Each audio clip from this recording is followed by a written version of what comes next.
Kami dari kelompok 9 akan mempresentasikan tanggung jawab stakeholder pada perusahaan PT Garuda Indonesia. Saya akan sedikit menjelaskan tentang profil PT Garuda Indonesia. PT Garuda Indonesia berdiri pada 1 Agustus 1947 dan sekarang sudah berusia 73 tahun. PT Garuda Indonesia beroperasi mulai 26 Januari 1949 sebagai Indonesian Airways dan berganti sebagai Garuda Indonesian Airways pada 28 Desember 1949. Beberapa tokoh penting pada PT Garuda Indonesia yaitu Triawan Munaf sebagai komisaris utama dan Irfan Setiaputra sebagai direktur utama. Total aset per tahun 2019 yaitu 4,41 miliar US dollar atau sekitar 72,63 triliun rupiah. Ikhtisar PT Garuda Indonesia. PT Garuda Indonesia atau Persero bergerak dalam melakukan transportasi udara komersial terjadwal dan melakukan transportasi udara komersial on schedule bagi penumpang. Dan untuk memenuhi kebutuhan sendiri dan kebutuhan pihak ketiga, PT Garuda Indonesia menyediakan perbaikan dan perawatan pesawat terbang. Kedua, merender layanan pendukung untuk operasi transportasi udara komersial seperti layanan catering dan layanan penanganan darat. Ketiga, menyediakan layanan sistem informasi yang berkaitan dengan industri penerbangan. Keempat, menyediakan layanan pendidikan dan pelatihan yang berkaitan dengan industri penerbangan. Dan yang kelima, menyediakan layanan perawatan kesehatan untuk aircrew. Perusahaan tersebut mulai beroperasi secara komersial pada tahun 1950. Primary Stakeholder PT Garuda Indonesia. Jadi, primary stakeholder adalah pemegang saham tertinggi di sebuah perusahaan, dan sebagai pemegang saham tertinggi, primary stakeholder ini bisa dikatakan pemilik perusahaan, dan dia berhak untuk memilih dan memberhentikan seorang direktur perusahaan serta memberi keputusan dalam rapat umum pemegang saham. PT Garuda Indonesia pada tahun 2019 bulan Desember memiliki jumlah total 7.878 pekerja.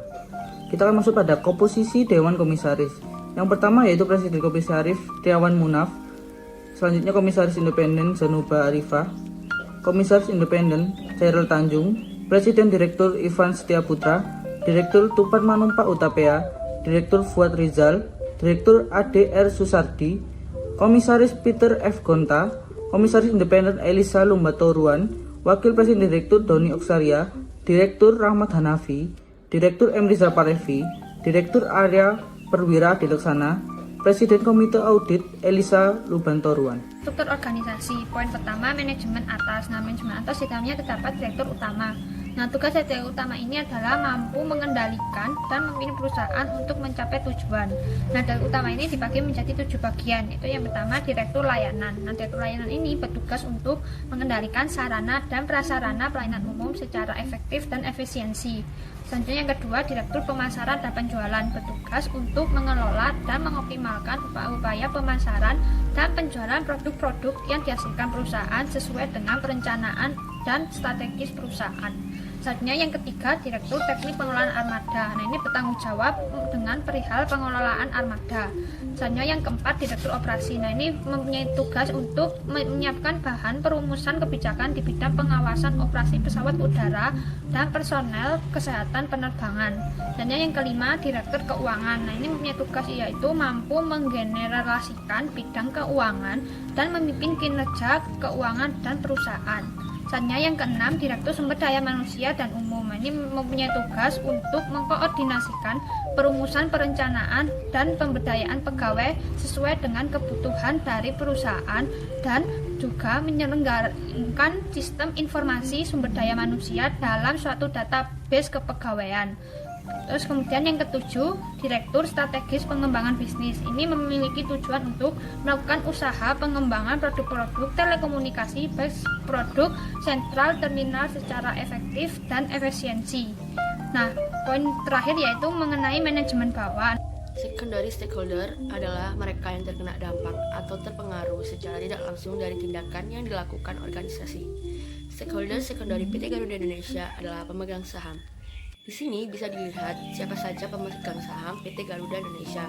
Pemegang saham terbesar adalah Government of the Republic Indonesia. Lalu di sini ada diagram harga saham PT Garuda Indonesia pada 6 bulan terakhir. Dan harga per saham PT Garuda Indonesia per 6 bulan terakhir adalah sekitar kurang lebih Rp200.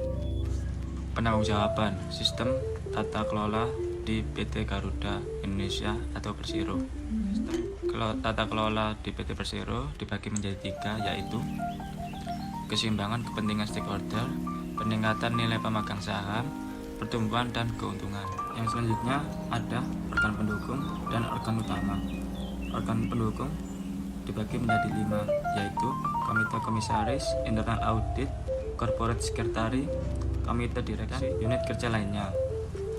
Organ utama dibagi menjadi 3, yaitu ROPS, Dewan Komisaris, dan Direksi. Pendukung dan organ utama termasuk dalam instrumen GCG. Instrumen GCG dibagi menjadi 2, yaitu mekanisme kerja dan pengendalian. Macam-macam mekanisme kerja, anggaran dasar, kebijakan tata kelola perusahaan atau KTP, board manual dan piagam atau charter, RJPP dan RKAP. Sedangkan yang pengendalian ada 4, yaitu etika bisnis dan etika kerja, whistleblowing system, pedoman gratifikasi, pengelolaan, benturan kepentingan. Selanjutnya ada komitmen, visi dan misi, budaya kerja dan regulasi. Potensi pelanggaran etika nomor 1, pengerusakan lingkungan akibat ekspansi bandara. Nomor 2, korupsi dan suap. Nomor 3, penyelundupan barang ilegal. Nomor 4, pemalsuan laporan. Nomor 5, skandal masalah pribadi yang terbawa ke dalam pekerjaan. Nomor 6, bullying antar pekerja.